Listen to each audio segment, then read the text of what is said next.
गुजरात के वडोदरा समेत 13 जिलों में इन 2 दिनों के दौरान भारी बारिश का पूर्वानुमान किया गया है। रेड अलर्ट दिया गया है। तब वडोदरा के सिर पर भी इन 2 दिनों के दौरान तेज बारिश का भारी बारिश का खतरा मंडरा रहा है। ऐसे में वडोदरा जिला कलेक्टर डॉक्टर अनिल धामेलिया की प्रतिक्रिया सामने आई है। उन्होंने इस मामले में प्रतिक्रिया देते हुए जनता से अपील की है कि नागरिक जो है वो सतर्कता बनाए रखे, बेवजह घरों से बाहर ना निकले और वडोदरा महानगर पालिका प्रशासन के दिशा निर्देशों का पालन करते हुए उन्हें पूरी तरीके से सहकार दे।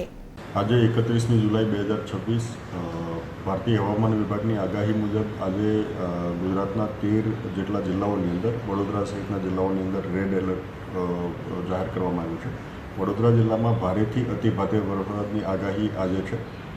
આજે સાંજે 5 વાગ્યાથી લઈને આવતીકાલે સાંજે 5 વાગ્યા સુધી મોન્સૂન ટ્રફ પાસ થવાનું છે। હાલમાં મોન્સૂન ટ્રફ વિદર્ભ અને દક્ષિણી મધ્યપ્રદેશના ભાગમાં છે, જે સાંજના સમયે વડોદરા અને આસપાસના વિસ્તારમાં આવશે, ત્યારે ભારે વરસાદની આગાહી છે। અમુક સ્થળોએ આત્યંતિક ભારે વરસાદ થવાની શક્યતાઓ પણ રહેલી છે। જિલ્લા આપત્તિ વ્યવસ્થાપન કેન્દ્ર દ્વારા તમામ વ્યવસ્થા કરવામાં આવેલી છે। તમામ ટીમ સાબદી છે। અધિક કલેક્ટરની ટીમ દરેક તાલુકાની અંદર ડિપ્લોય કરવામાં આવેલી છે। Round the clock control room ચાલુ કરવામાં આવ્યા છે। તમામ વિભાગો દ્વારા પણ એમના કંટ્રોલ રૂમ ચાલુ કરવામાં આવ્યા છે। આ સાથોસાથ આપણે સગર્ભા મહિલાઓનું શિફ્ટિંગ જ્યાં શક્ય હોય, જેમની એક્સપેક્ટેડ ડિલિવરી ડેટ નજદીકમાં હોય, એમને શિફ્ટિંગ કરવાની કામગીરી પણ આજે હાથ ધરી છે। 5 ગામોની અંદર, જેમાં પોર, દેણા, ડબકા, માલસર ઇત્યાદિ ગામોની અંદર આપણે શિફ્ટિંગની કામગીરી પણ હાથ ધરેલી છે અને પ્રિકોશનરી ઇવેક્યુએશન હાલના તબક્કે કરેલું છે। આ ઉપરાંત એનડીઆરએફની 3 ટીમ આપણી પાસે મોજૂદ છે। એસડીઆરએફની ટીમ અવેલેબલ છે। આ ઉપરાંત આર્મી અને એરફોર્સ એની ટીમ પણ એલર્ટ છે અને જરૂરિયાત મુજબ એમનો ઉપયોગ પણ કરી શકાશે। વડોદરાના નાગરિકોને ખાસ કરીને અપીલ કરવા માગું છું કે આજના દિવસે શક્ય હોય ત્યાં સુધી આપણે જે બહારના ભાગમાં નીકળવાનું ટાળવું જોઈએ। પ્લાન ટ્રાવેલ હોય તો એમને આપણે શક્ય હોય ત્યાં સુધી એવોઇડ કરવો જોઈએ। કોઈ અનનેસેસરી નેશનલ હાઈવે કે સ્ટેટ હાઈવે, કેમ કે સામાન્ય રીતે ટ્રાફિક જામ થવાની શક્યતાઓ પણ વધી જતી હોય છે, એટલે સ્ટક ના થાય એટલા માટે આપણે શક્ય હોય ત્યાં સુધી એ પણ એવોઇડ કરવું જોઈએ। વિશેષ કરીને નીચાણવાળા વિસ્તારની અંદર આપણે જવાનું ટાળવું જોઈએ।